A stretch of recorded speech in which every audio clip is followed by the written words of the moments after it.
I think that just people feel, hate to bring it back to COVID, but ever since COVID, people feel really out of touch with each other. And there's this loss of real human connection. And I also think that there's a lot of things that people are going through, and they might, not want to tell their friends, and they might want to have more of an anonymous outlet to let these things out. And so I think that this notebook just serves as a very unique purpose to serve whatever the person who finds it needs it for.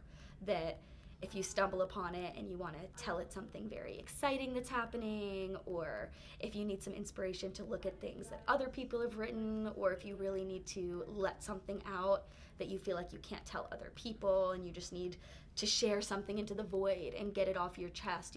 This notebook, there's no uniform way to write in it. People were writing haikus about spoons. People were writing like, thank you for leaving this on my regular walk home. And then other people were like, I'm really struggling right now and I don't know what I'm gonna do, and I just needed to tell someone, and maybe I'll feel better tomorrow, but I just need to let this out right now. So there was no textbook way to write in it and what to write about, but at the same time there was no textbook way when the notebook was accidentally lost. This was just a guy who lost his notebook with notes in it, and then some person decided to write a note in it, and then other people followed. So I think the importance is you find this special piece of literature and you can use it for whatever you need in that moment. I just think it was like a story I'd never done before, that we're in this digital age where everyone's communicating online, people aren't writing letters as much, we're losing that human connection that happens face to face and through writing. And so just the way that without being prompted at all, people started this notebook where you would write little journal entries and then leave it for someone else to find. I just thought that was a really unique and beautiful thing.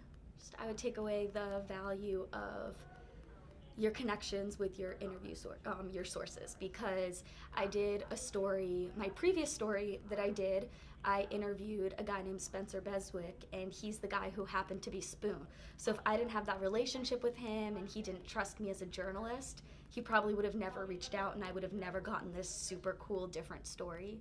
So just making sure that I form good relationships with my sources and maintain them. I just loved doing this story. This was a really life-changing story for me. I just enjoyed every single part of the process, making graphics to help people understand the story better, like the timeline, watching Spencer, who lost his notebook, didn't think about it for over a year, reunite with the notebook and look what other people have written in it and the impact that he had.